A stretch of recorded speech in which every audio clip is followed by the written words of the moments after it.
All right, we got a Hall of Famer in the house. Let's do the podcast.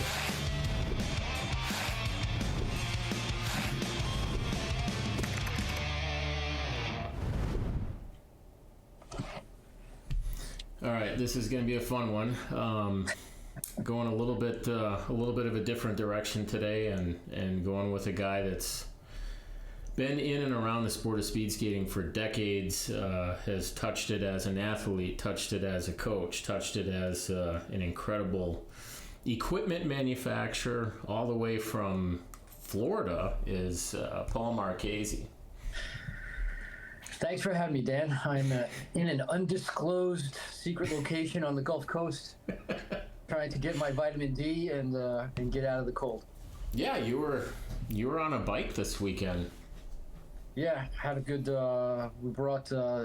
Came down here with Jennifer, and we bring a couple single bikes, and we bring a tandem, and we just try to log some miles and decompress away from everything while like the last couple World Cups go on. We can sort of sneak away. Most people don't know that we're out of the office and away for a couple weeks. Then we come back. So yeah, I've seen that tandem bike on social media. I haven't done a lot of cycling on a tandem, so how much communication has to go on? You talk quite a bit. It's an awesome change of pace. It's not everyone is not cut out for it, but I've ridden tandems for a long time, and Jennifer's ridden with me now for almost 15 years, and it's a good change of pace. It's fast, especially down here where it's flatter. The running joke is that whatever direction your relationship is going in, a tandem will get you there faster. So it's a little baptism of fire, but it's a blast. It's fun. So I opened by accusing you of being in the sport for decades, which is interesting to me because you're not an old man and you claim that you came into the sport late, yet you've still been around forever. So, I think at this point a lot of people, you can't talk to any speed skater anywhere, and if you just say, yeah, I'm thinking of getting Marchese's, like obviously they know exactly what that means, right? So you've kind of become the maybe the gold standard in boot making. I know you're gonna disagree with me on that, but so turn the clock back for us and tell us how you even wandered into this sport. What did it look like, and how did you get on your way?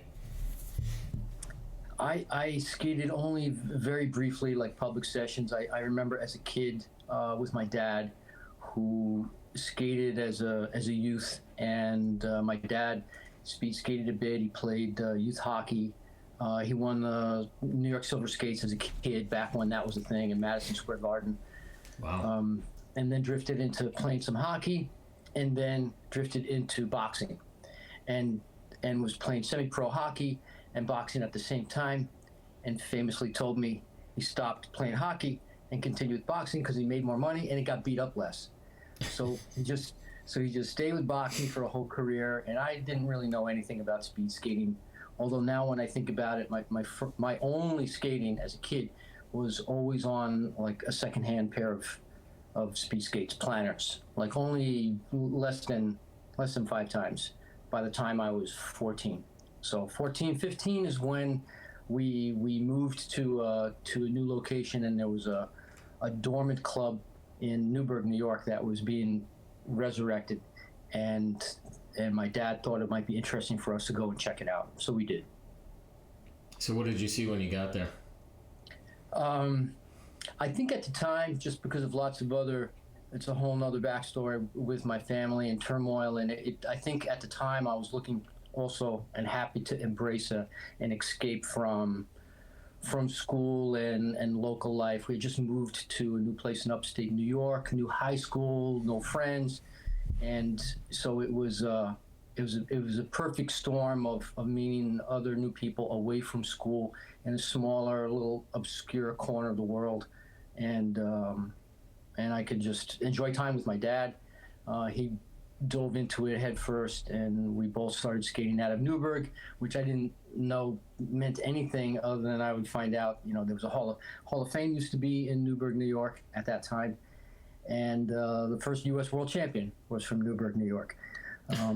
So when I saw that, and I went and saw the Hall of Fame at that time, which was, upstairs in this like loft space of this old building. I think it was being supervised and run by the local Lions Club for decades. And it's a shame that that's not on display in its full capacity now. But that was an eye opener for me to see that maybe I was not in the middle of nowhere, and maybe there was something here, and other people had done what I was thinking of trying. So at the time, I mean, you said you're a little bit late to the sport, so you're in your middle teens. It's the mid '70s. What did speed skating look like then? Like, what you're skating indoors, right? You're not at Lake Placid on a long track at this point. I had never seen any artificial track. My first skating, other than only a couple times as a kid at an indoor hockey rink, my first speed skating was outdoor on a lake in Newburgh. So they had organized some races outside. So I did that. Had a miserable experience because it was cold, it was snowy, it was windy. I had no skills, no nothing. But the environment was good, and the family environment and kids made it fun. So I stayed involved with that. Maybe the first year was almost strictly long track, until the club was able to secure some indoor ice at a local rink. And I didn't know anything other than what I saw in the Olympics, and the only thing in my head was watching Sheila Young win a gold medal in 1976. So in the spring of '77, my dad told me that there was going to be an indoor short track competition in Bridgeport, Connecticut. It was the North American Championships, which meant nothing to me. So we went to check that out, and that was a whole nother world. Like, just to see that many skaters indoors on a small track. At that time, the sport had just begun to take a downturn, but the racing was incredible. The attendance was huge, maybe 200 plus skaters that weekend, almost half of them from Canada down in, buses, and I remember seeing there were a couple fist fights on the ice, a couple fist fights off the ice, and I turned to my dad and said, "I think I could do this." So that was. What was the draw in terms of, like, why are Canadians coming down? Was there prize money, or was it just that the community just knew that this was like, boy, if you can win this, you're something? Well, up until maybe 15 years ago or so, for decades there was a sister competition to the national championships, whether it was long track pack style or indoor at that time. So it was just outdoor and indoor. It wasn't short track or long track. And the name had changed. Sometimes it was called the U.S. Open. Sometimes it was called the North American Championships. If it was the North American Championships or U.S. Open, it really was open. At times there were skaters that came from Australia, New Zealand would show up and skate at this. But it was primarily U.S. and Canada, and it always followed on the heels of the national championships, usually the following weekend. So this was my first time seeing indoor. This is the first time I'm seeing anyone outside of my small town, and first time seeing any Canadians. People that were in attendance there racing, I didn't know who they were, but they would go on to become people that I would know. Like, I think Gaetan Boucher won the North Americans that weekend, who would go on to become world champion indoor and world champion and Olympic champion outdoor, and many other skaters were there in attendance that I would grow to learn and respect in years to come. So I would imagine when you showed up and you started watching that, it was probably obvious pretty quickly that the people that were there to win, and it was serious, and there was a level of maybe energy and tension in the building. Absolutely, like on a completely different level. And I'd never been to a national championships, but a couple athletes from New York and from Connecticut who were national champions were racing there. So I looked up to them, but then I saw them now enter into a deeper field. And while they did well, they certainly had their hands full and didn't win everything, and maybe didn't come away having won the overall competition either. So it was the first time that I saw the sport on a bigger scale, and the beginning emergence of what would become the Canadian national team was there, and they would go on and for the next decade plus to really dominate internationally, and that was the first time I saw anything like that. Mm. Did you feel like you fit in? I didn't feel like I fit in anywhere, but I thought that the head-to-head competition appealed to me more than pursuing time trials outdoor. And for the next decade, I still mixed long track, pack style, which was still hugely popular in the U.S., together with indoor, which eventually became short track. Gotcha. So I got a surprise for you. Our mutual friend Mary pulled out some video for me. And so we get to see some Paul Marchese here. So oh my God. I'm not going to do a setup to this. I simply want to play it, and I want you to tell me how many people you can identify, and tell me if you can tell what rank is it, what year is it. You ready? Okay. All right, let's do this. It's gonna be fun. I'm to the left here with like a yellow and red skin suit.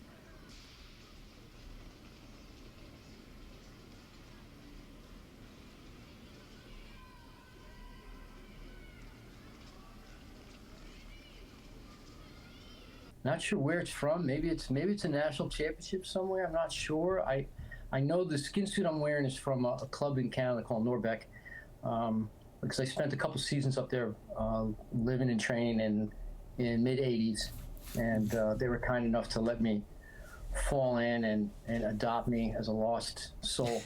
And I learned a lot about myself, what I could and couldn't do, and gave me a direction that I probably lacked until that time. So Mary told me that was, I think it was 1988, and I think it was some form of national championship. The thing that's funny is I showed that to Cruikshank, and within about 7 seconds he identified every guy in there. Greenwald and Wentland. Yeah, I can't remember a couple other guys, but yeah, I mean some good names like that was a good crowd you were hanging with. It was at that time. There was still a lot of crossover from short track to long track. So Greenwald and others would skate both. Cruikshank skated short track and made a short track world team. I might have been still a junior, like 16 or 17 years of age.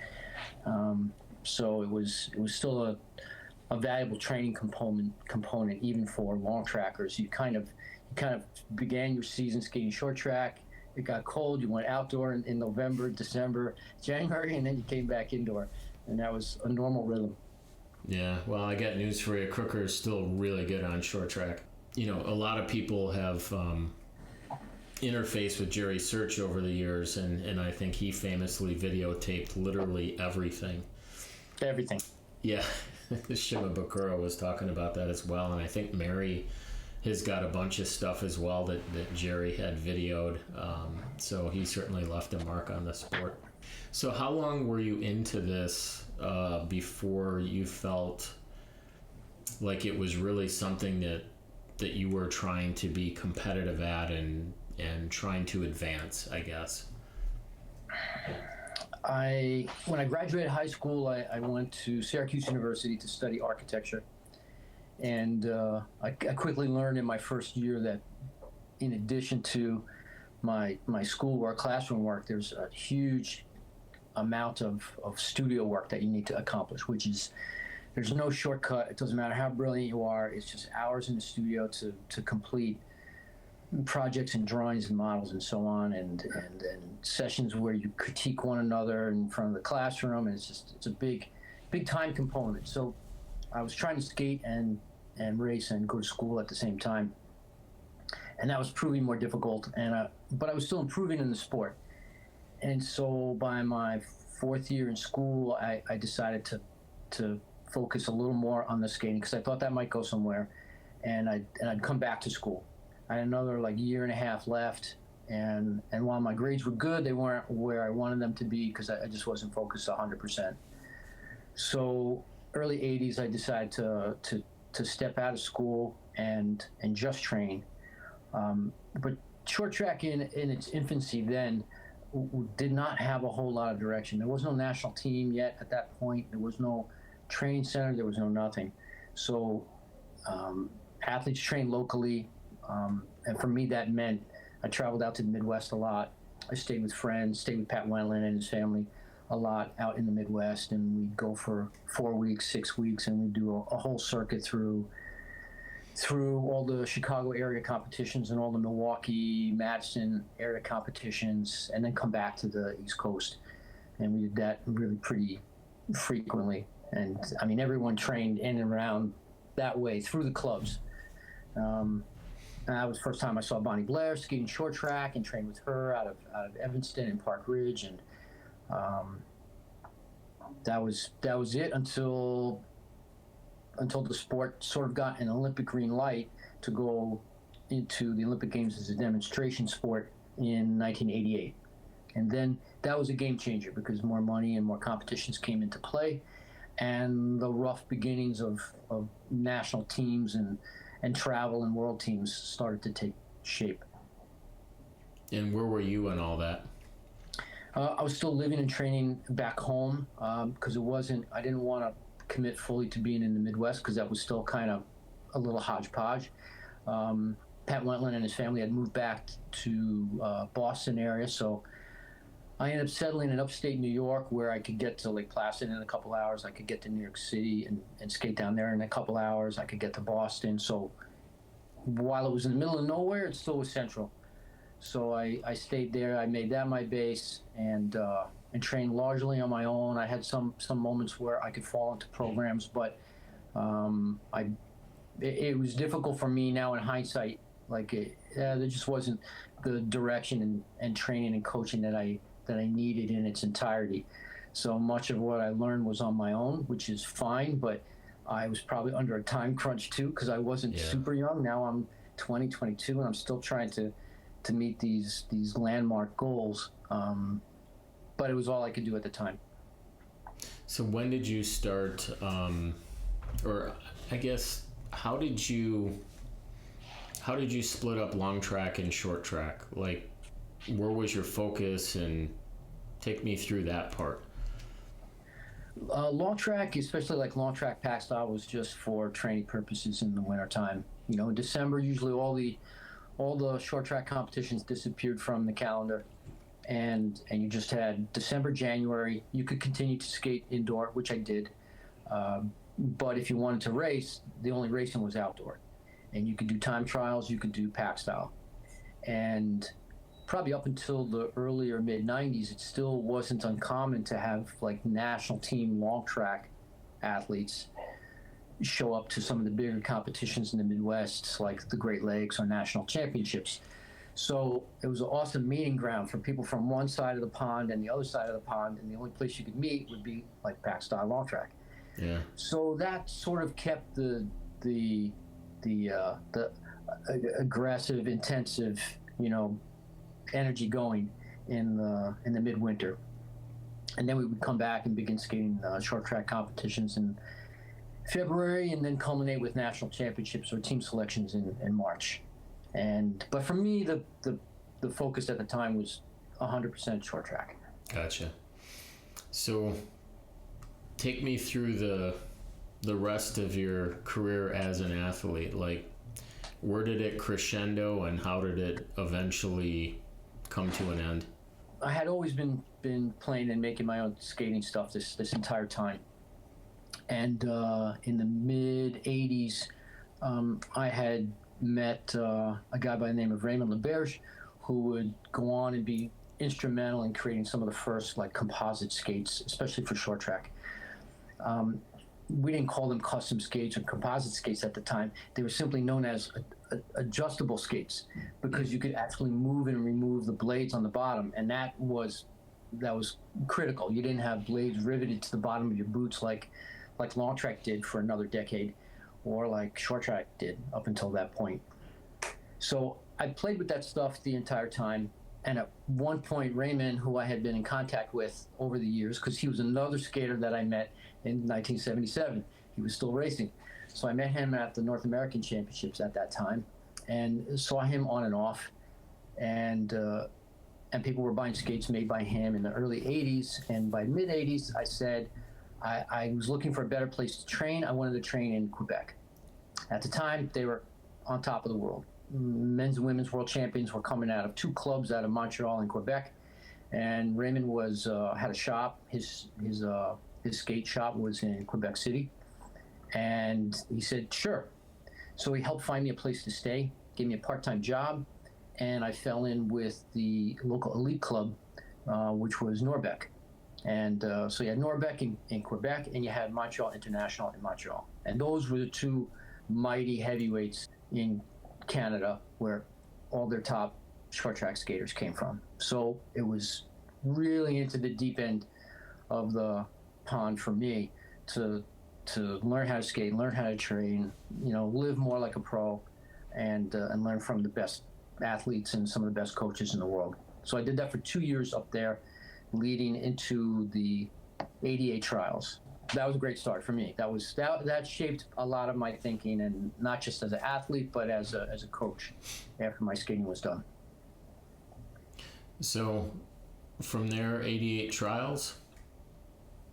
88 trials were like a weird mix because it was the first time going into the games as a demonstration sport. I was probably lingering inside the top 10 somewhere.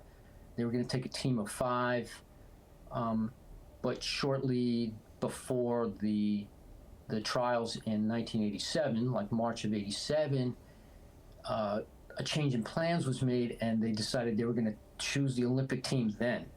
So almost a whole year early. Wow. And that, while I did well, I don't even know if I finished. I was like 6th or 7th or 8th. They took 5, so I didn't make the team. The original plan, I think, was that they were going to take 10, 12 guys. You'd be part of a training group, and then you'd have another selection. So that was demoralizing. I figured I had stepped out of school. I had sacrificed all this stuff, and I just had my own pity party and just walked away from the sport at that point. And I didn't want anything to do with anything. That summer, I moved into a new house, and the house had a big downstairs open basement. And after a few months, I decided, okay, maybe I'll continue to skate. I need another new pair of skates, and I had been building my own skates to this point. But I didn't like building my own skates because they were too difficult. I wanted to just buy a pair of skates. So I looked around again for a pair of skates. Nothing I thought was proper for me.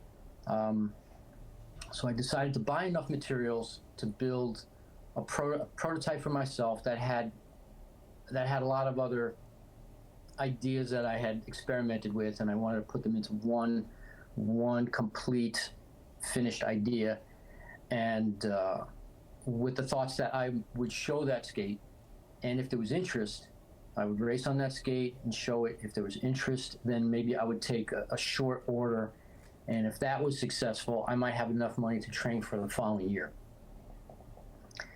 So I made that pair of skates. I skated on that year, and I showed them at the national championships, and everybody loved what I had. I ended up maybe building a dozen pairs of skates for the whole national team. Everybody wanted a pair, so I built everyone a pair. And that gave me money to train, and that first pair became the foundation of my, if there's a style to my skate, it began then. I took some ideas that I thought might work, and I incorporated them then, and that turned out to be a game changer. It was not a passing fad. It worked better than I thought, and it worked better on other people other than myself, which is hard to know.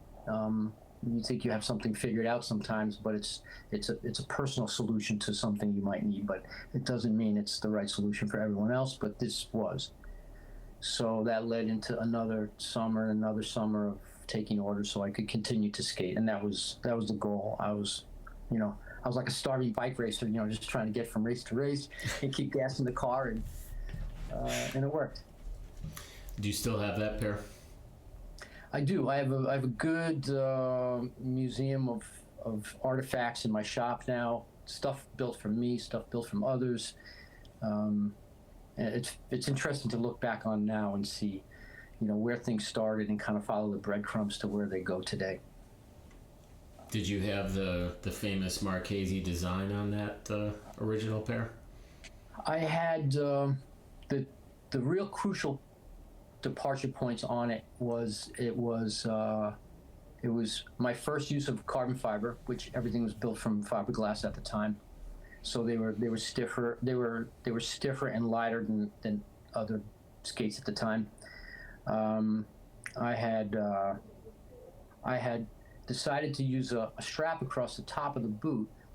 Everyone thought it was just to replace the laces, but they didn't fully understand the reason for it and why it played out working so well for decades. It changed how the skate felt and how you made pressure leaning into the front of the skate, and that too was crucial. And other companies came forward and made new stuff, but one by one they all kind of caved and like mimicked what I was doing, because it wasn't a style choice, it was a functional choice. So those things proved, instrumental in the success of that particular style. So how far or how long did it take when you started, building boots for others? I mean, when did it really become, a company, a business? I think by before the next Olympic Games, Olympic trials, '92, I was already super busy with skates from the U.S. I had built a couple pairs for now some international skaters, not just Canadians, but I had built my first pairs for some Japanese skaters, a couple of their top guys, they had been skating on a Japanese brand from SSS forever. And they had tried skates from L'Auberge and others, but they never clicked. And once I had one or two of those guys, their top guys at the time, Ishihara was a famous guy, world record holder, 1500 3K. Then that was floodgates for other Japanese, and then I had a couple top Koreans, and then it was super busy. And again, my business is in the bottom half of the house, so my phone is ringing at 3 and 4 in the morning while people are trying to call me or send a fax, and soon the tail was wagging the dog, and it rapidly became too much. So I juggled all of that, but by '94 was my last like elite level race as a senior for Olympic trials, and then I was done. It was just too much. And I had reached what I thought could be, my goals. I wouldn't be able to do any better without really dumping the rest of my life to pursue it. And the business was taking off. So that became a moment when I really doubled down on the business and decided, okay, I'm going to stay in this for the long haul. I'm not going back to school. There wasn't really any point. Yeah. And that was it. So at any point did you start hiring help, or were you just a one-man gang? I was a one-man gang for a while. My first wife worked for me. She was working for IBM at the time, and left IBM to work with me because she thought that there was more opportunities working with me, which was pretty shocking.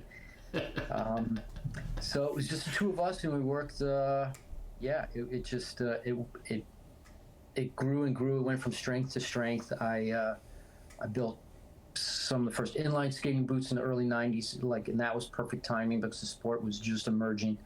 And then some of my first long track boots I built for some of the U.S. guys, and that was a big departure too. I didn't want to build something that was, a half-baked, riff on my short track. So I started with a clean sheet there, and I think that was a game changer too at that time when everyone was still skating on Viking sprints. So for kids today that don't know what that is, that's a very soft, all leather boot. It's like a moccasin today compared to what we skate on. And the blades are riveted onto the bottom, just in one location. No bends. Like you took them out of the box, you sharpened them, you skated on them. And maybe someone told you what they thought the rock was, but even if they told you what it was, it wouldn't mean anything in your head because you don't even know what those numbers mean. Yeah. So it was very, very different time. So when you look at the emergence of this business in the early 90s, what % would you say you were being innovative versus just trying to keep up? Keep up with just my own demand. Yeah, just trying to get the next set built and out the door. I think I always chose to focus on doing a better job, focused on excellence versus volume, and my dad instilled that into me at an early age to just do the best job I could. It didn't matter if I was pushing a broom, and everything else would fall into place. And that's, for me at least, that has proven true. I had many opportunities to take a different road and build the business bigger, stretch it out further. But I always chose to keep it small, in-house, handmade, start to finish. So if there was any issue, the buck always stopped with me. There would be no excuses. So when you said that you built a pair of long tracks, and at the time the choices were, the soft boot with the riveted on blade, and you're building the custom composite, what blades would go on a boot like that then if I'm a long tracker in 1990 whatever and I'm getting your boots? What are we sticking on the bottom? On mine or on the Vikings? On yours. If I bought your boots, what blade do I get, or where do I get a blade? Well, I attached mounts on the bottom of the boot, which are now commonplace. So I had slotted aluminum mounts that got set into the composite. I would buy replacement Viking blades from Viking and from other sources. I wouldn't get them as just tubes. They would all still have the other metal components soldered to them in order to rivet them to your boot. So I would have to remove those, heat those up, remove those from the tube. I had a jig and parts made so I could re-solder, re-weld new brackets onto the blade, so you could use like a set of aluminum cups and bolt them onto your boot. So that was half of my time was doing that kind of stuff. And good Lord, Paulie.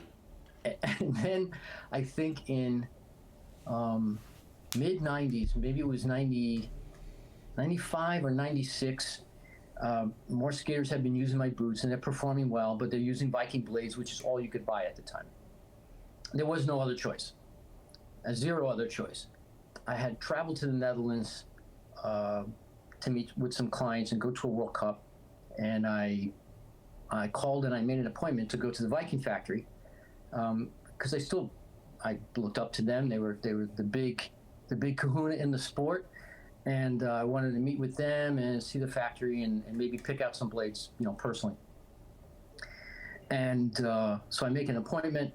They were only less than an hour, 30 minutes outside of Amsterdam, and Chris Whitty was skating on an early pair of my long tracks. She was an early adopter and skated really, really well.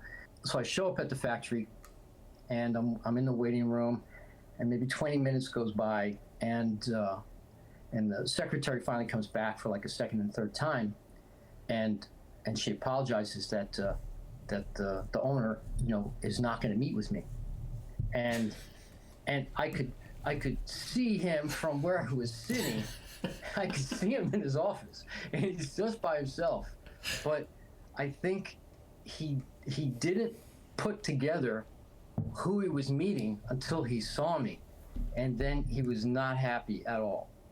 And so he refused to meet me there, and he refused to sell me any more blades. And that summer, they then adopted a policy where they weren't selling spare blades to anybody. You had to buy a complete Viking boot, blades on it. That's it. No spare blades, because they knew people were using blades and going onto other boots. So I had to find other sources to buy complete skates, remove the blades, throw everything else away, and then solder these things on, and we could go on our way.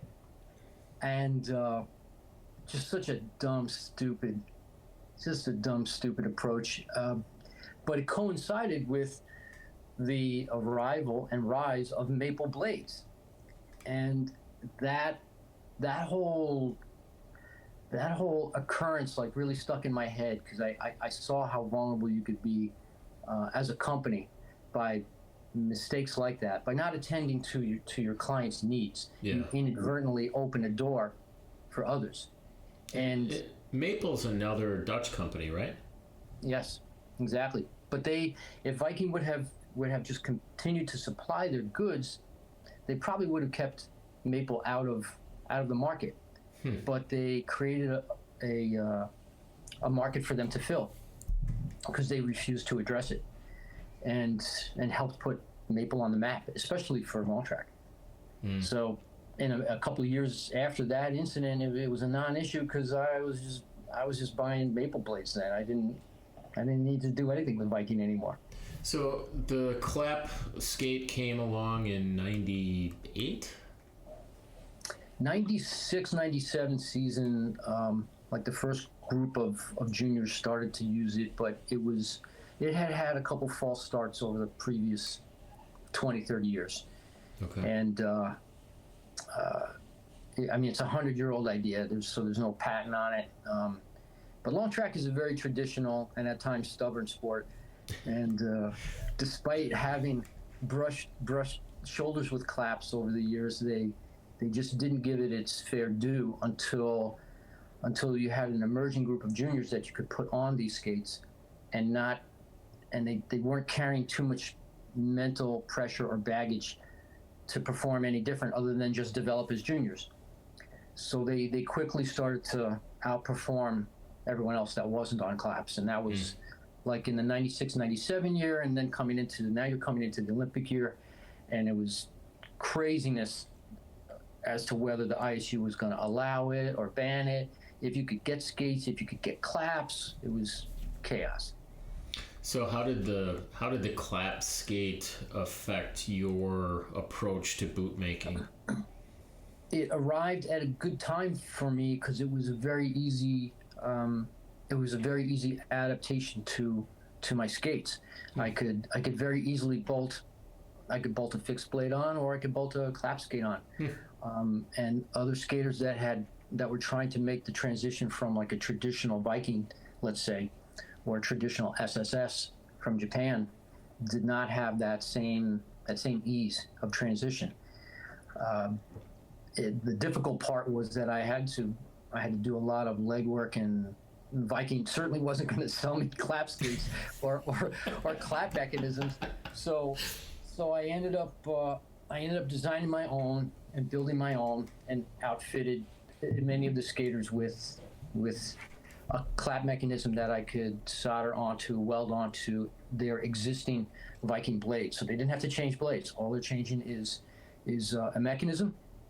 They could stay on the same boots, stay on the same blades, and that was a huge help. That was a huge game changer. So let's take a look at your business, and let's just arbitrarily pick something like the turn of the century. It's the year 2000. What percentage of the product that you were building at that time was long track versus short track versus inline? I think inline was a quick rise and a quick descent, and through the '90s, like early '90s, it really hit hard, and was everywhere. Local races, national races, international races, pro teams. I made some custom skates for some inline guys, and that led to inking a contract with Rollerblade to build skates for their pro team, and then to design some other stock skates, stock speed skates, stock recreational skates for them. And that was a great opportunity through the 90s. But by 90, 96, 97, 98, it was already beginning to turn down. They missed a real opportunity to get inline into the Olympics in '96 in Atlanta, and it's been a struggle ever since. And without that stamp of approval, it's difficult to get the funding, the money, the countries that normally would not be interested all of a sudden become interested because there's medals available. Yeah. So interesting. So inline started to drop off a bit, and long track and short track was probably, it has always hovered about 50-50. Yeah, so that kind of surprised me that, I guess I kind of always thought of your business as strictly being boots, but out of necessity, you had to become a blade guy as well. Yeah, it's really interesting to think about, these little moments in history that just have this huge impact, just a guy not wanting to see you and how that can change things. For people that haven't been on your website, I did want to show a couple images so they can see what it's like. So I assume this is a fairly recent image. I think so. That's upstairs. We have a really big loft ceiling space upstairs like this with our desks where we do all the soft goods like lamination of materials and stitching, and we do carbon fiber work up there. And then downstairs we do, I've got some machines. I bought a milling machine and I bought a lathe because I needed to do metal work. So I taught myself how to do that because I needed prototypes done quick. So all the plaster work is done now down there because it's a little bit messier. So we keep that downstairs, and all the storage room, all the other foot molds are down there that are either coming up to get built or they're copies of boots that we just built. So we keep those for a few years. So like I would say, most people would be like, okay, I got this business off the ground and I'm not going to be an architect, and people like my stuff and I have a passion for it. But instead you decided that you were going to do some coaching just to keep it lively. So yeah, because I have too much time on my hands. Yeah, no shit. So how did that unfold? And yeah, tell me those stories. There's a lot of parallel roads here that seem like they spring from the same moment, and this began as my own skating career was winding down in the mid '90s. So I started to coach a local club, and at first it was a good outlet. It was good mental too, just to get away from my own racing and like put my energy into some other kids and teach them, things, and try to impart some fragment of wisdom if I had any. And that started to snowball. And as an athlete, I was traveling and skating out of Saratoga Springs often, so I started to drive up there to help with the club that was training up there. And that had always been a somewhat elite-driven club, a lot of ice time, a lot of skaters, good parental involvement. So I started to coach, and that grew. And I thought that I'm putting something back in the sport, but I underestimated completely how much more I would learn. That it would be a learning environment more than even a teaching environment. And it forced me to, much like in crafting skates, it forced me to deconstruct ideas that I took for granted, that I thought perhaps worked for me, whether it was technical or mental or physical training and reassemble it to fit other people. And that really forced me to look at details much, much more closely. And that fed back into my own skate building, about what I think others might need, not what I need, but what they might need.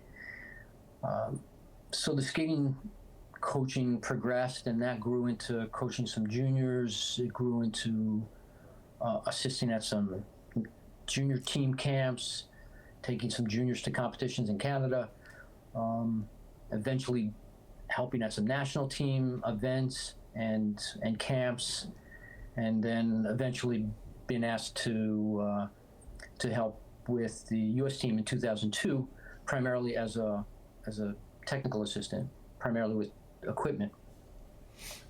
And that continued to snowball. I wasn't expecting that to really go too far, but I enjoyed it. I loved it, and it helped push my own skating way back, and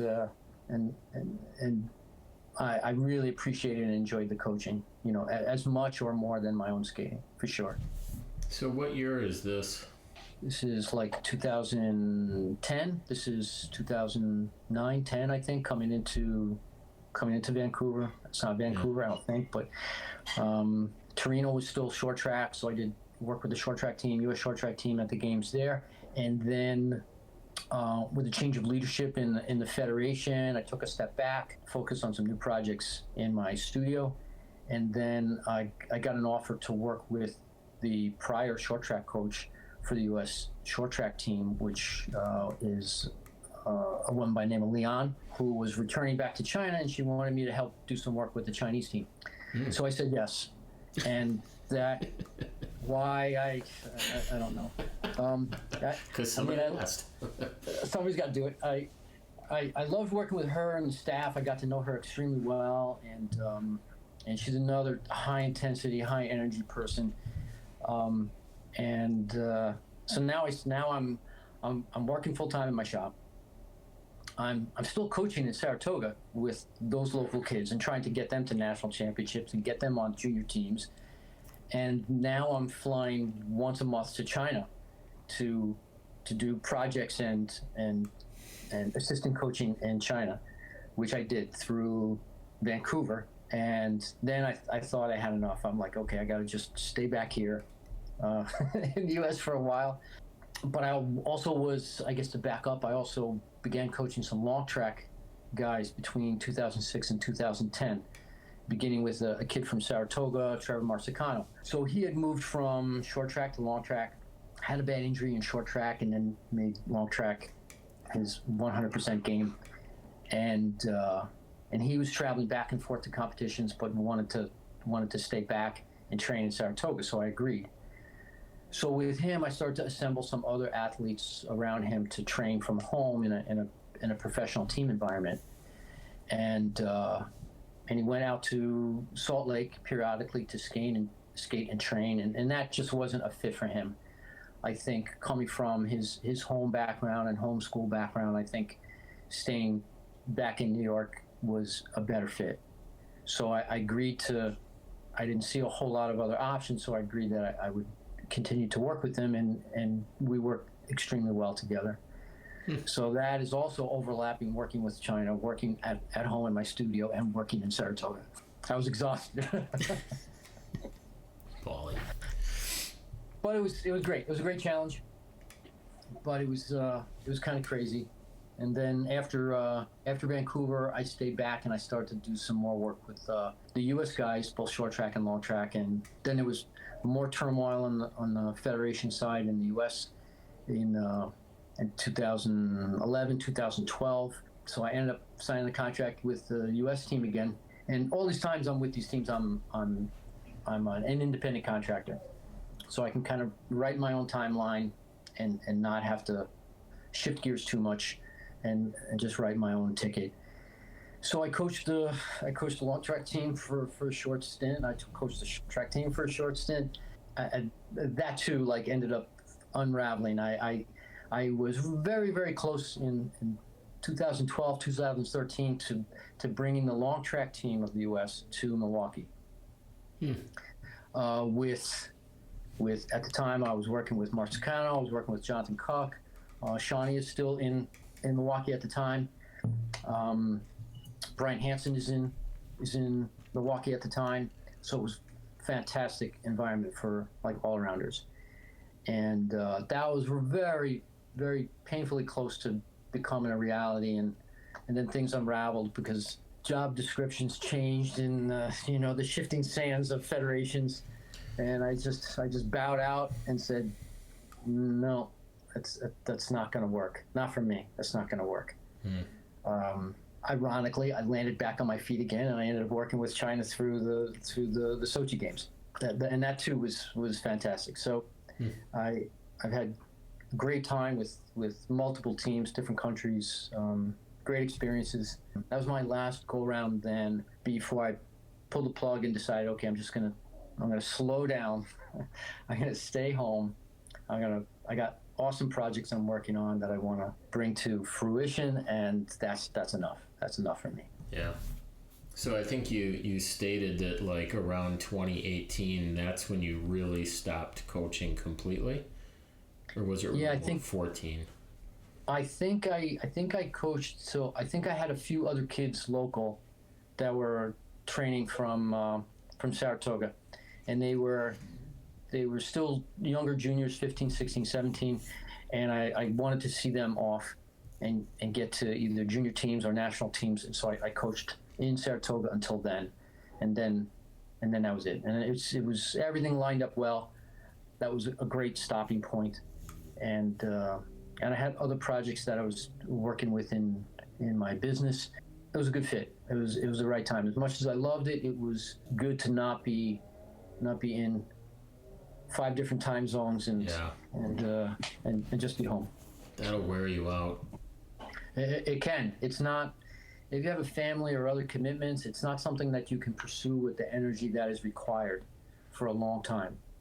I think there are some coaches that have been in coaching for a long time, but it's debatable if they are at the same level of effectiveness as they were when they were a little younger. It's a great job.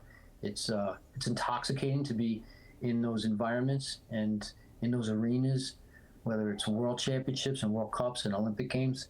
So it's very difficult to walk away from as an athlete or staff. I'm going to put you on the spot again. All right, I'm gonna need a drink. Yeah, I think this was around 2018, 2019, somewhere in there. I reached out to Marchese Racing to ask about custom boots, and I interfaced with Jen, and I can't prove this, but I thought there was some kind of, we're still making them, but we don't know how much longer we're going to be doing it. There was kind of that vibe, like, maybe you can, we'll probably charge you double because we really don't want your order. And that was a long time ago, and you still seem like you've got a fire for this, and are like, as we sit here today, it's the end of the 23-24 season. Do you consider yourself still innovating? Do you still have the fire for the, being in the lab and coming up with stuff? Yeah, I thought, for a long time, I maybe from being around other friends in other careers, I adopted a similar mentality that, there's a finish line. Like an athlete too, there's a finish line. I'm going to work till this point. Someone's going to wave a flag. I'm done. I stop. I take my skates off and I go off to the golf course or something. And but then, from my father's background as an artist, I see creativity is not something that you turn on and off. It's usually just there. Maybe it slows down a bit, or maybe you do it on a different timeline for yourself, so you have time for other things. But I don't know many artists or musicians that retire.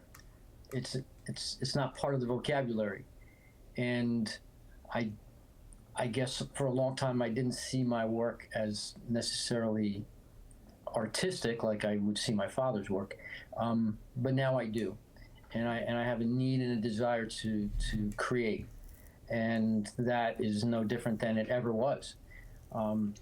So I think I would enjoy stepping back from doing too much work, traveling too much, doing too much production time. But the creative side of it, I think that we're making, not that I think, I know we're making the best skates that we have ever made, and the best skates in the world, like by a margin. So and there's still much more for me to do. So I don't really see an end in sight. That's cool. So in 2024, if I'm going to order a pair of Marchese's, we'll just show a pair. Like, so here's a long track pair and a short track pair. So, you give me a lot of poetic license to choose colors and finishes and stuff, but the design, you're pretty much like, it's got to look like this, right? Yeah, I've done a couple one-offs for people. Oh, really? Yeah, a couple very unique ones. I did a crazy looking, stars and stripes, of course, for Nancy Swiderfeld. Yeah. Nice. And I've done a few other designs on the long tracks. I've done a couple one-off, really unique prints. I've done some custom cross-country ski boots that have a very different look than that, and I've done bike shoes that have a different look that isn't the stereotypical design motif that we have on the long and short. But otherwise, for 99%, yeah, that's the that's the blueprint. How many bike shoes have you made? I don't know. I just started making a new model a couple of years ago that I'm really thrilled with, and I think that's going to become more of a thing. But I think it needs to wait a little bit longer till I make some room in my production schedule, because it's a little too jammed at the moment, and it's really going to be jammed from now through the games. But I made my first pairs in the early 90s, again, for myself, because I was bike racing and I needed a pair of shoes. But I've done bike shoes for Olympic cyclists, and the same thing with the cross country stuff. They were Olympians too. Again, just as more as creative exercises. All right, I'm going to put you on the spot again.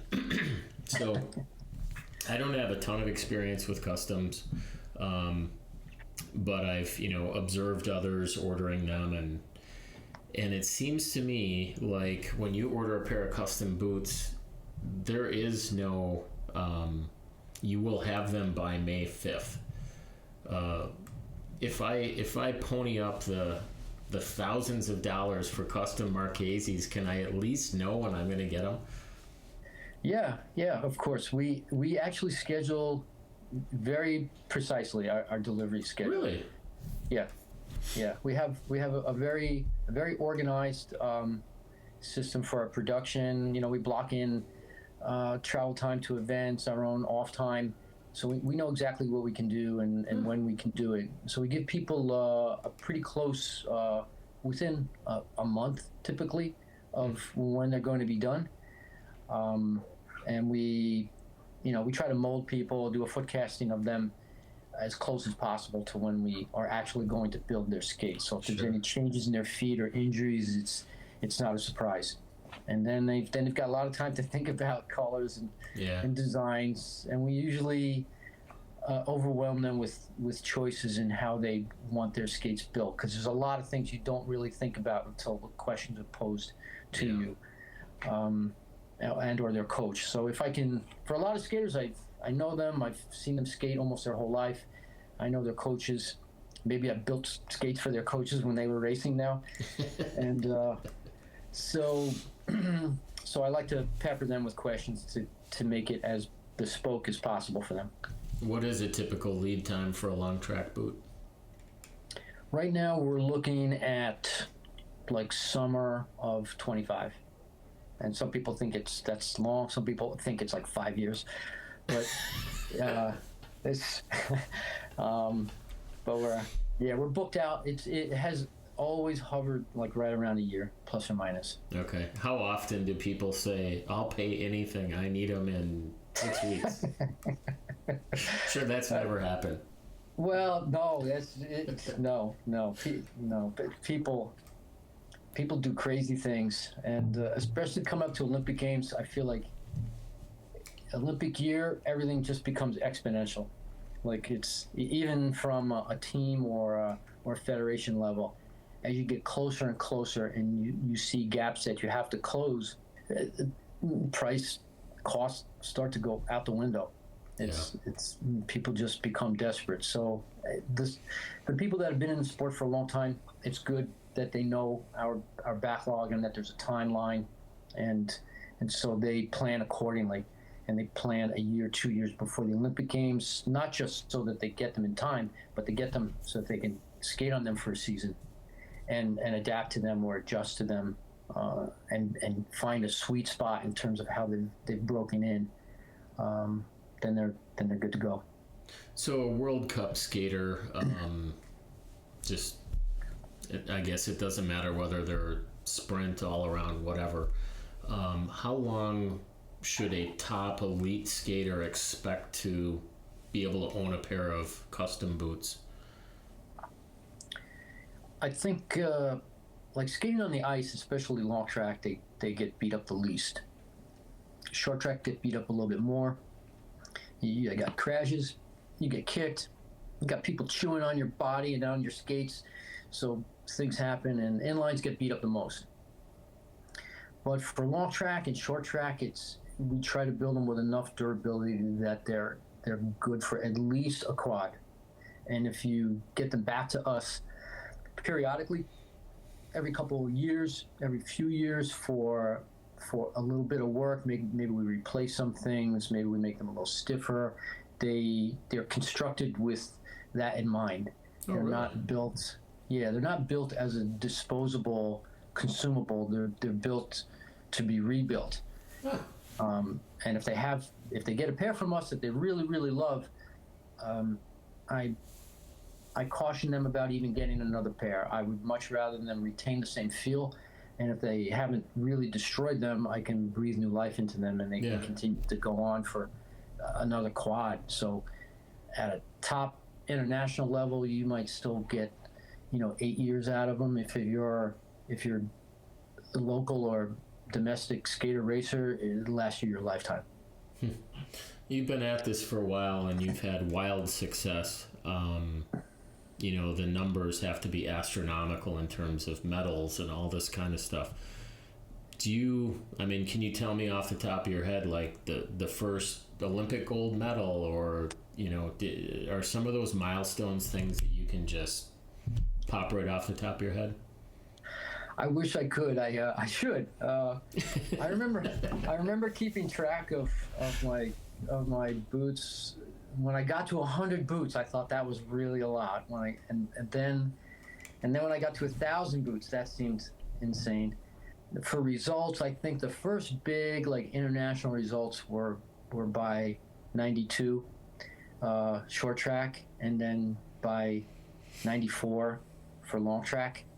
Domestically, first big results from Korea kind of coincided with the real arrival of their top skaters in the early to mid 90s, and that was a big deal because they were really arriving and rivaling Canada, which had been on top for quite some time. Yeah, I would have to go back and really look at things to see who was the first here and who was the first there. Now it's a long time, and it's a lot of. I think I counted up Olympic medals, and it was like 150 or 160. But that's gotta feel pretty good. It feels great. It's great when you see and can help people succeed, whether it's as a parent, a coach, with equipment, making something that helps them reach in some small or major way to their goals, to their dreams. And you're molding all these people, so you have this interaction with them. You're going to communicate with them. They're going to ask you maybe for certain things, so that puts you in touch literally with the entire sport. That's got to be kind of cool. Like, you must call so many of these people, acquaintances or friends. It's kind of like me, except exponentially larger.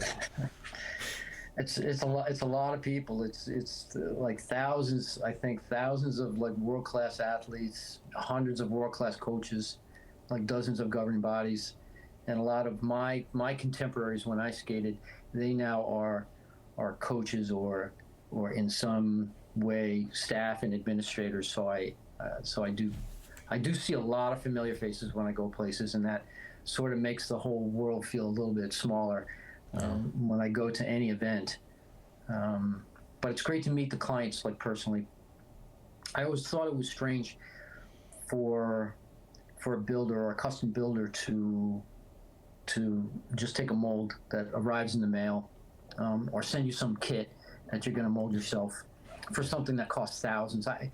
I always compared it to a tailor mailing you a tape measure and saying, "Okay, measure yourself, and send this back to me, and I'm gonna make you a really great, a great suit." Yeah, sure. So just to interact, personally, see how they stand, see how they walk, see all the problems they have with their current stuff, see what they like, see what they hate. It's good. Yeah, that's awesome. In my big intro for you, I mentioned Hall of Fame. So, what year did you get that phone call? I think 2018 or like winter of 2017 going into 18. Yeah. A few people had talked to me about it in the past, and I just blew it off. I said, I don't have enough friends to get me in there. I know I'm on some wanted list somewhere. That's not going to happen. Yeah. And then Jennifer and the president of our club in Saratoga had submitted stuff, and I think Rusty Smith, short tracker from California, called me up and told me, and I thought he was full of shit. So that was a great surprise. That certainly is not something I would have hoped for, even, or certainly not planned, but definitely not even hoped for. So when you first got the word like, hey, this is happening, were your emotions different then as opposed to when you actually went to the ceremony and like, wow, this is actually happening? Like, did it change a little bit, or I don't know, how do you feel about it? It was great. I mean, it was I've been kind of a lone operator in my business, in my coaching life, and so I've had my run-ins with federation types and things, and so I had a little mixed feelings about that, how that was really going to unfold. But it was fantastic to be, in a room with everyone I know, people I respect, and just have a good time and just laugh at things and old stories. And it was awesome to be inducted with Jennifer Rodriguez was inducted at the same time, and she's a class act and an absolutely phenomenal person and great athlete, and that made it awesome too. I hadn't seen her in a number of years, so it was a great time. And my dad, who at the time his health wasn't super, but he made the trek out there, and now that was great. I just thought of something else. I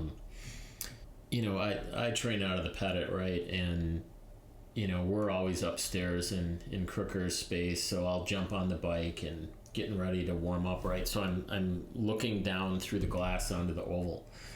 And I think it's really funny that you'll see a person there that nobody recognizes. Like, hey, who's that person? And you're kind of eyeballing them like, I don't know who this person is. But they're wearing Marchese customs. So you're like, oh, they're you can tell that, oh, they're good. You can see it, Maybe they haven't skated in a while, but clearly Jillian Ruckert showed up a couple of years ago, just totally out of nowhere, like in a February Tuesday night.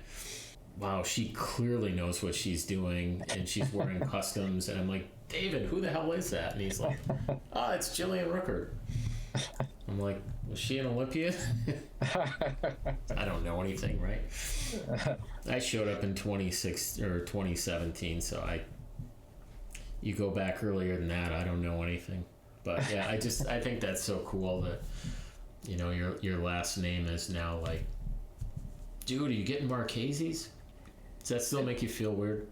It's a strange thing still. Like it doesn't lose its strangeness to hear my name like, you know, in a third party discussion or as a you know, as a product or something. When I first started, I was kicking around names. I had like a notebook, and it was probably 500 names written in it, different business names, trying to be creative, and nothing I liked. And finally I caved in, and I said, okay, I'll just put my last name on here.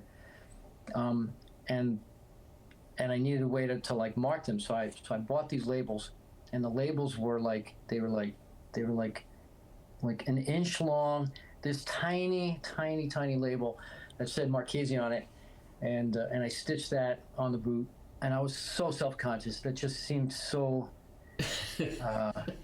I was so uncomfortable doing that. It just wasn't me, and it wasn't me for a long time. I just did not feel comfortable doing that. I would have much rather had like some other generic name, but it seems so vain. Yeah. Now I'm accustomed to it, but it's funny to hear people talk about it you know, little kids, you know, kids that are 14, 15, 16, and they're telling me how they dreamed of getting a pair of custom Marchese or something for years, and they've been playing with their colors, and they show me their colors, what they're going to get in a couple of years, and it's funny. It's funny. Well, let's shift another gear, and I'm going to pick up on a conversation you and I had about a week ago. So, let's talk about the state of the sport in the United States and the state of the sport just in general. How are you feeling about where the United States is right now? And I don't mean just at the highest level, like, oh, you know, Stoltz is winning a bunch of stuff, but just in general, the growth of the sport, the health of the sport in the United States. It's in a tough spot. It's been in a tough spot for probably a couple decades now. I think, as I said earlier, when I first came in and saw my first indoor or short track competition was at the beginning of the end of its huge popularity from the 1950s, 60s into the 70s, and it shrank down quite a bit as other sports and other activities, you know, vied for attention. And so a sport like speed skating, long or short, on a national level or federation level, you're really competing against every other sport, or every other e-sport even today. So there's a tremendous amount of distractions and other avenues for a kid to go. So to sell yourself or be visible is very, very difficult for our sport, because it doesn't get out there almost at all until Olympic year. And if you don't perform, then it gets even less visibility, and you start this downward spiral where you don't get the next kid that comes in because maybe there isn't another Apollo or there isn't another Jordan, so they don't go out and skate or drag their parents to the rink. So it's important to have some success internationally, so you plant that bug in a kid's head and a family's head. But it's been in a downturn for some time now. I think it hit its stride again in the early 90s to maybe late 2000s, when there were some very specific programs that got in place for juniors, for development, and for residence training. And you had Marquette at one time.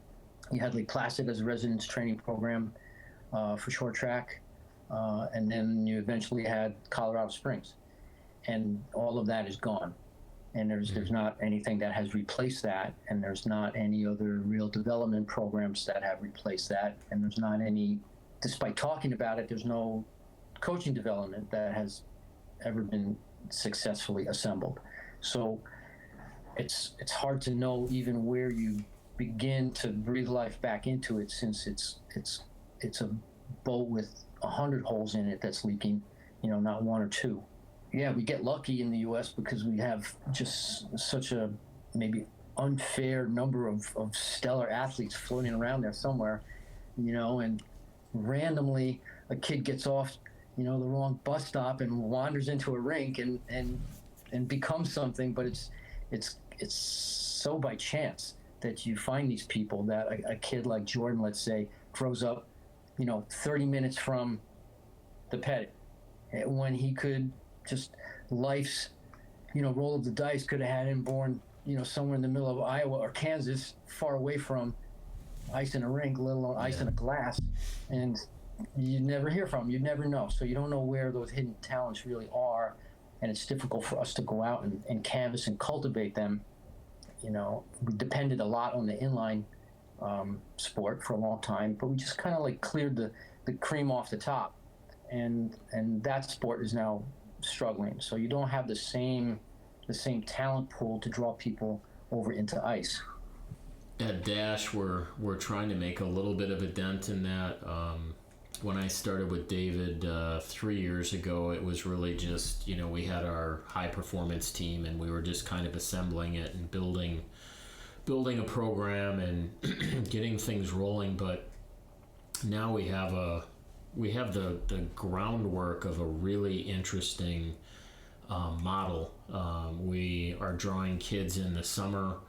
So we've got summer programs that are based on inline, and then we have a junior program that is, funded largely from sponsorship dollars to allow kids to come in and train several times a week. They get some swag, they get their ice fees paid for, and it's like $400. So now you've got like all these kids running around with their Dash stuff on, and and that was really successful this year. I mean, I think 20 some kids, and then we also have like what we call like a junior elite group that's 4 or 5 kids that are at a little bit of a higher level. So I feel like Dave and Bonnie are trying to build something, but it is, you are rolling up your sleeves and starting from scratch. But in long track, in a gigantic country like the United States, we only have 2 indoor ovals. We only have a couple other ovals. So it is really challenging to try to figure out how you kind of inject more life into that sport, because it's a great sport, but I think you're right. Like every year that goes by, there's so many things that distract people. And I was just interviewing Livio Wenger this morning, and we were talking kind of about the same thing, like how popular can the sport be, and his friends will tell him, dude, I don't want to watch a 5K. Bring in the mixed gender relay, or the team sprint is cool, or a mass start is awesome. Yeah. But dude, go to commercial. I can't watch a 5K. So it's a hard sell. Long track in particular versus short track, I think, is in hard times, not just in the U.S. but internationally. It's like you touched on, the venues are rare. It's not accessible, and even if you get yourself there, the likelihood that you find yourself, quality help, equipment is difficult to come by and expensive. It's not an easily accessible sport, and it doesn't show any signs that it's going to change direction. If anything, it's slowly dwindling. I know the ISU has played with different races, different formats to breathe some life into it, but it's a hard sell. Short track for sure has more potential because it's more accessible, and the racing format is a little more easier to understand and digest to the uninitiated that isn't going to sit and watch a 5K or a 10K. So long track in particular, I think, is a difficult puzzle to solve. I don't have all the answers, but I I was just gonna say, let's we'll put Paulie in charge and see what we get sorted out. It's tough. The models of the organizations that are out there, some are focused very well and producing some results. In the U.S., like you said, it's really tough. You only got 2 indoor facilities. You got 2 other outdoor facilities. There just isn't enough exposure. I don't think it's ever going to go away, but to bring it back up to a higher level than it is, rather than just kind of subside and exist where it's at, is you might be stuck there. I don't see anything that's going to be a game changer and push that into another direction.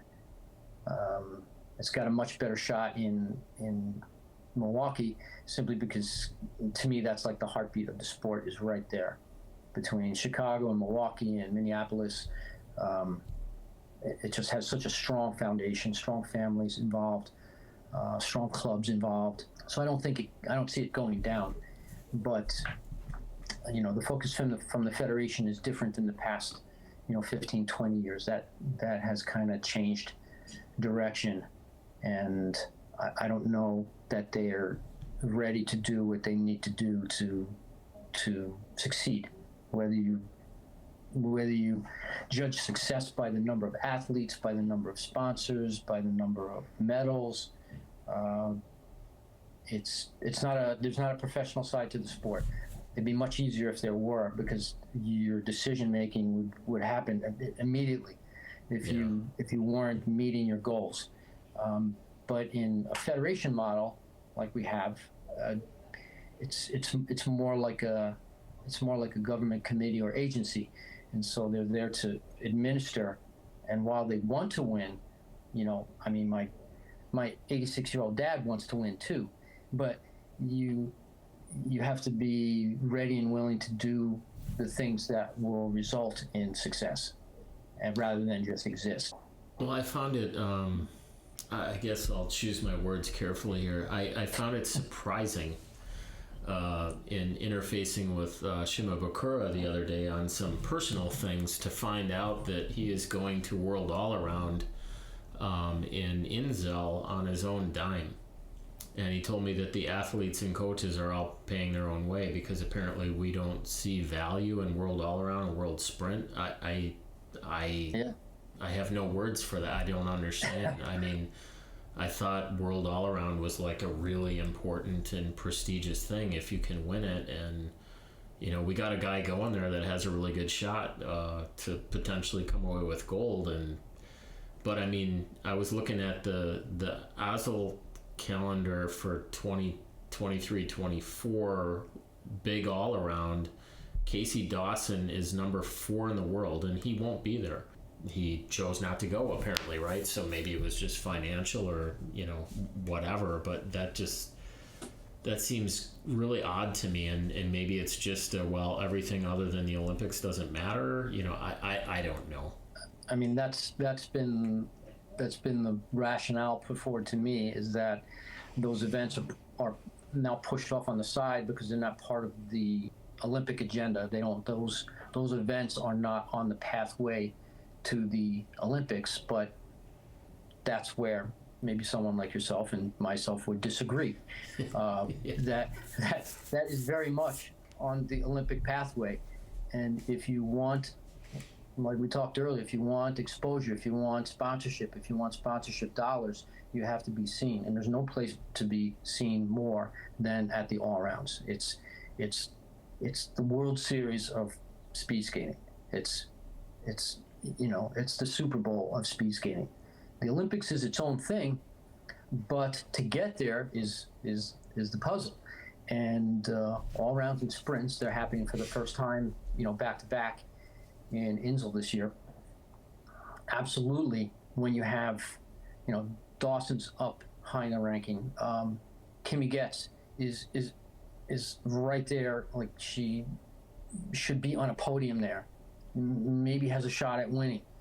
And Jordan is like a generational skater. Like, how would you not put all of your might behind making that happen? And how is that not on every Instagram shot that you're pumping out? Like, that's how you broadcast the sport. It's a shame that it's looked upon like that, but that, I think, goes hand in hand with not being prepared or focused on what it really takes to win. I think I said the other day, with a federation like ours, they want to be a Formula One team, but they admitted the sport and they regulate the sport, and they create the racing calendar and whatnot.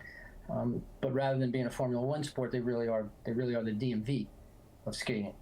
They fill an important role, but you're truly not taking the steps to perform at the highest and win.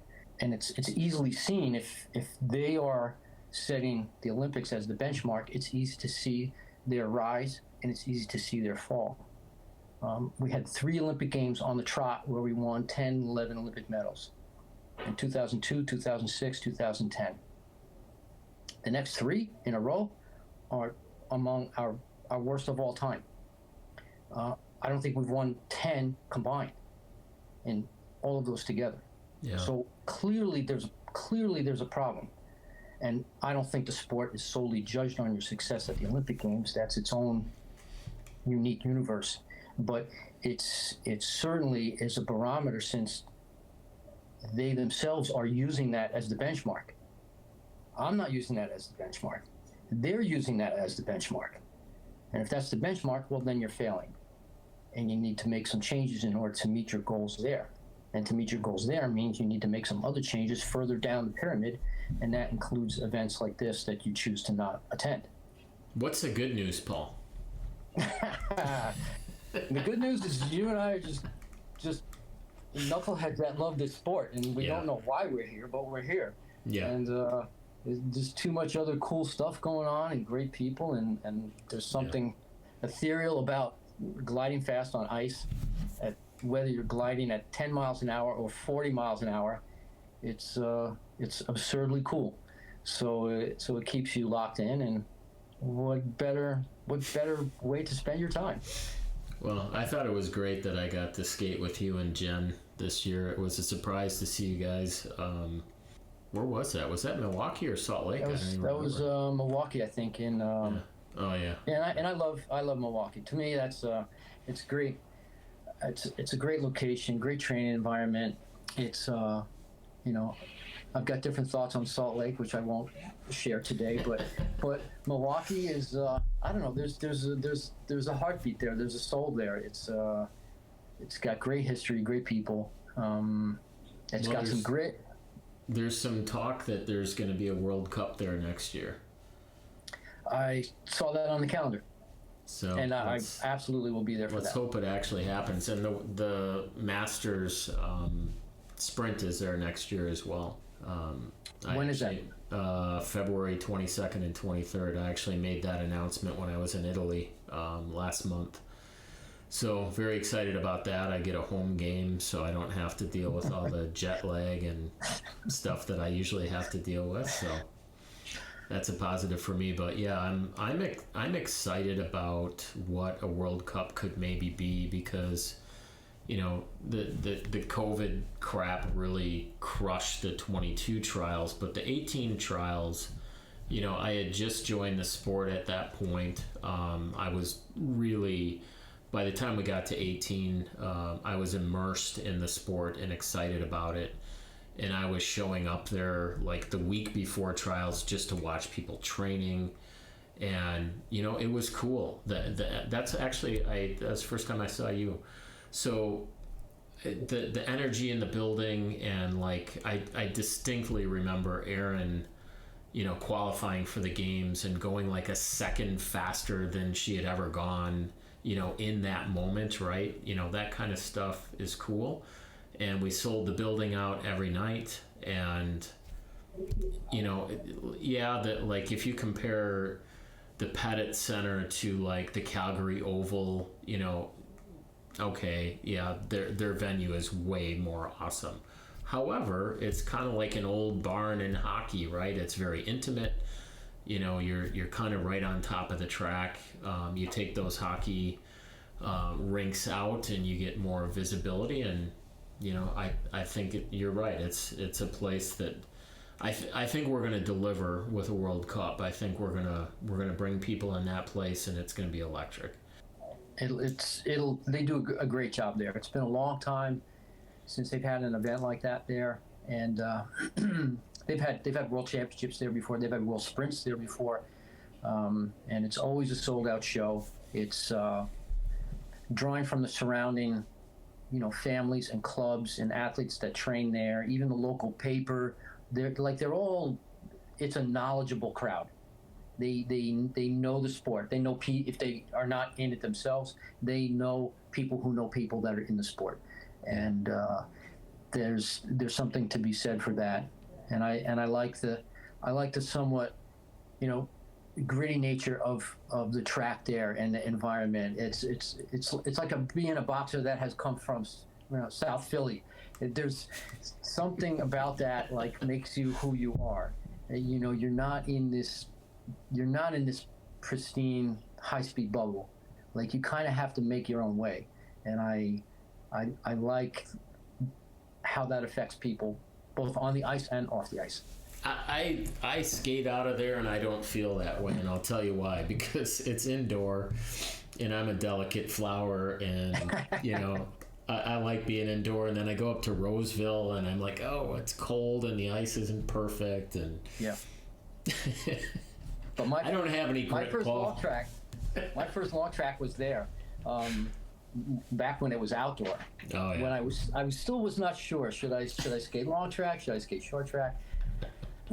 So I go there for a competition. First time there, I'm there for 2 weeks, and the first week I'm there, it's like 50 degrees and raining in November.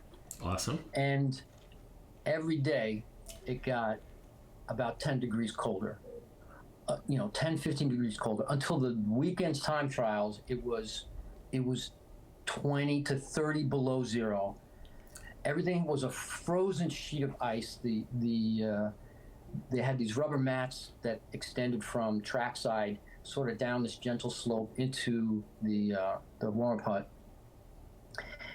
It used to be very, very windy there, so a lot of the time trials were done late, like 9 o'clock, 10 o'clock, 11 o'clock at night. You might be on the line doing a 5K at 11 o'clock at night. And all I was doing was 500,000. And it was so cold. And they began the 5Ks. And I remember the benches getting blown across the track. And I think it was either the first or second pair of the 5Ks. A friend of mine comes around, and it's only 2 or 3 laps into the race, and the wind's blowing so hard, it's so cold. He stands up, and on the finish straight, he just drifts off to the side onto what would have been a rubber mat, but now it's like got an inch of ice on it, and just proceeded to just glide and skate down into the warm-up hut, and called it a day. Went inside, borrowed somebody else's jacket, came out, retrieved his clothes. So that 1 2-week stretch made me go home and go, I think I'm going to skate short track. Well, and you had the manufacturing facility that was just to the west, and it would blow like debris and sand and crap, and the wind would come, and I can't imagine. There's lots of tough environments, but that is almost like the Bermuda Triangle of bad conditions. That's a cement factory on one side. Yep. There's elevated train tracks behind the track. Yep. There's 94 highway on the other side. Yep. And then at that time, just a dirt parking lot. So it was this swirling vortex of doom that just would descend upon the track, and I was just not tough enough. There was plenty of other people tougher than me, and yeah. they made it work. But me, I was out of there. Yeah, actually, at that time, while you guys were out there skating, I was actually a youth hockey player, and my home rink was at State Fair Park. So It was inside of an indoor building, which they have since turned into like a convention center. So from 74 until the early 80s, I was driving. Well, so was it pleasant finding? Are you how did you get hooked into speed skating? How did you what made you drive in and say, okay, I'm going to give this a go? Yeah, well, I covered all that in detail in the episode where I got interviewed by Anastasia Busis. However, I will tell you, it's because of the Pettit Center and the fact that I had left all sports for like 14 years. I was just kind of a fat drunk, and then I got back into hockey when my oldest son started playing, so I started coaching, and then I immediately got the bug to start playing again, and I started playing men's league. And I did that from 2007 until 16. And by the time I finished, I was on 3 different teams. I was playing way too much. Had really grown out of love with the sport, and I was aware of speed skating. And, I really had lost the ability to score. My hands were gone. I couldn't put the puck in the net anymore. I was just pissed. I was just really perpetually angry with the sport. But I could still skate pretty good. So I just started researching the sport, and I probably researched speed skating for a full year before I actually decided that I was going to go try to figure out how to, get skates and get on the ice and everything. And the stuff that you said about 40 minutes ago is exactly correct. Like, I went to the local club website, and there were 2 clubs, but apparently one of them didn't exist anymore, and their website really wasn't functional. So I'm sending emails into the abyss. Nobody's even replying to me. There's no place to go buy skates. There's no pro shop. I can't go try on skates and figure out how to get into this sport. I'm a guy that's got money, and I have a huge interest. I want to go do this. And it took me like weeks to just get somebody to interact with me and figure it out. But when I saw that I stumbled across speedskatingresults.com, and I saw, like, at that time I was in Masters 50. So I just start swimming around results and records and all this, and I see that there's hundreds of guys competing. Not in the United States, but globally. There's like this massive, there's just all these people still doing it. And ultimately, I think that's what drew me in. I'm like, all right, I'm still a good athlete. I think I'm a good skater. I'm going to go get into this sport and see what I can do. And it took me a little bit to get in the door and get started, but I got a pair of those old moccasins like you talked about with the fixed blade, probably from the 80s. And like I said, I was woefully out of shape. I skated for a couple weeks, and I did a time trial. I had no skin suit, but I went to the line. It was awful, but I declared, that was the meltdown in Milwaukee. So it was the end of March 2016, and I'm like, all right, this is my sport now.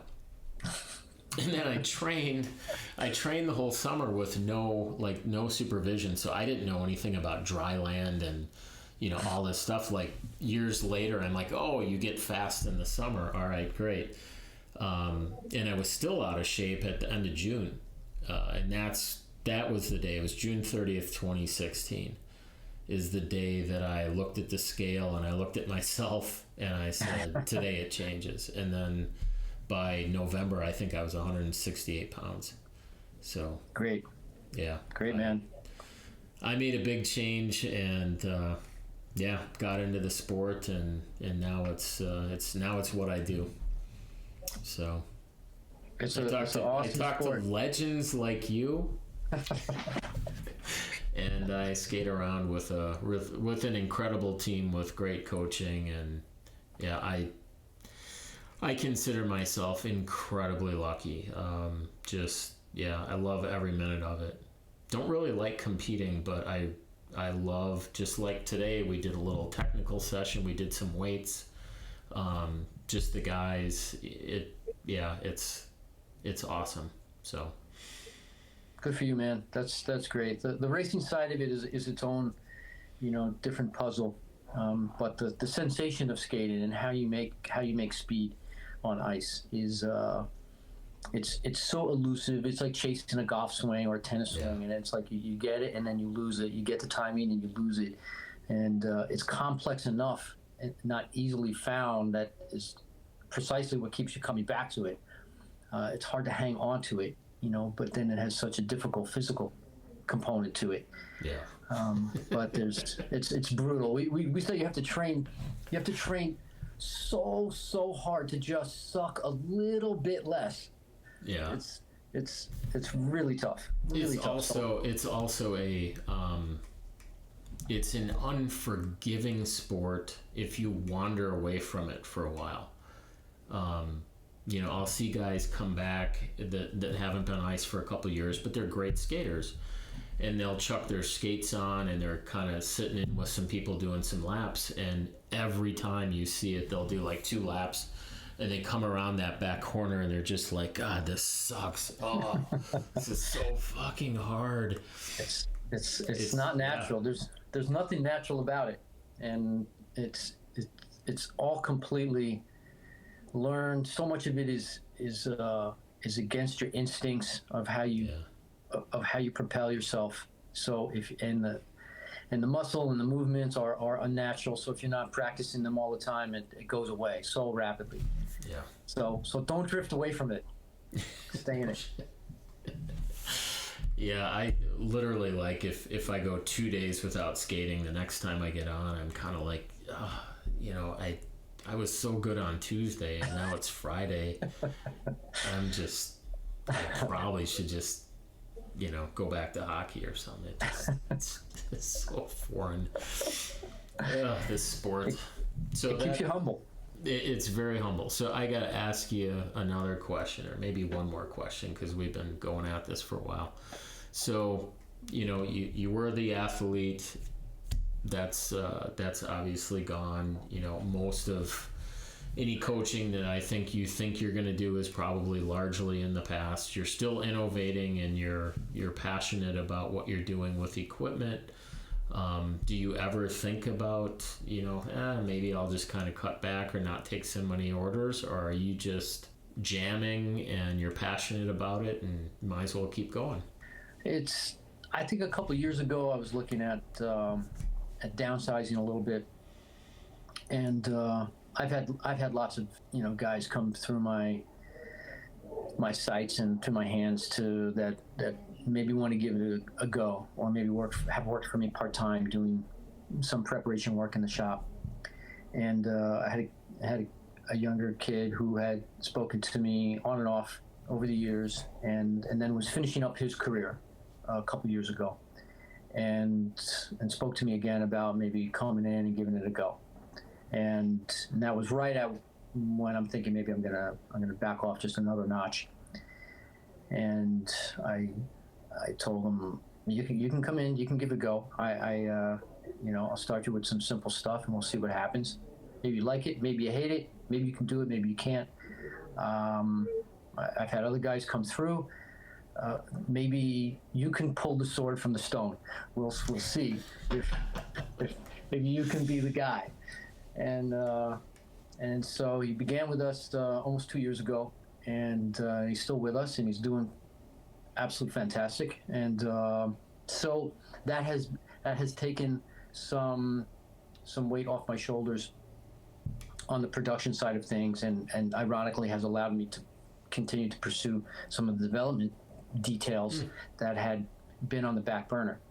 So I've been able to incorporate some new things and finish some details that have gone into our skates over the past couple of years that I'm thrilled about, and the quality of our work is better than it has ever been because we can spend a little more time on that. So I guess short answer is no. That has made me like reconsider things and keep the candles on for as long as the candle can burn. I like it. Well, I think you should keep going, keep innovating, and keep racking up medals, but I know it's not about that. This was fun. I knew this was going to be great. Really enjoyed talking with you, and I mentioned this to you when I talked to you the other day that I feel like I've known you for all these years, but really we've only kind of spent that time at that Masters camp a couple years ago. But it's just because of guys like Matt Trimble and other Masters skaters that spent a lot of time with you. So I just always, Marty Hare's telling a story, about you, and that's just so much fun. I've enjoyed this. It feels effortless to talk to you, and I think that's a testament to the kind of guy you are. So that's a good thing. Don't stop being you. I appreciate it. Thank you. I appreciate it. And I've had a great time talking with you. I wish I could spend more time skating with you out in Milwaukee, and I hope we can do that a little bit more next time we're out, and make that a point to do. Although you like to skate laps, and I like to do a 50 corner 50, and then go sit down and talk about how shitty my corner exit was. But I'll do 50s and 200s and 300s all day. That's my jam. That's all right, man. Cool. Yeah. I'm all about that. I love. I think I used to love doing laps. Now I'll do laps because it's kind of easy. But no, Yeah. I like to go fast still. So I still keep some skating in there. Still keep some silly dry land in my daily diet. Nice. And stay in shape. All right, brother. Thanks for hanging out with me. This was way too much fun. Any last words? No, it's been great. It's great. Thanks for extending me the offer to catch up with you and do this. I love the sport. It's been way too kind, too good to me. I can never put enough back into it. It's and maybe that keeps me going as well. So meet and talk with people like yourself and everyone else that's in the sport. It has become my life. I never thought it would be, but my life really revolves completely around it. So thanks again for having me here, and I hope to see you out at the Pettit soon. Yeah, let's do it next time you're in town. We're going to do more than one lap. So that's Paul Marchese. He is a legend, and we are out of here.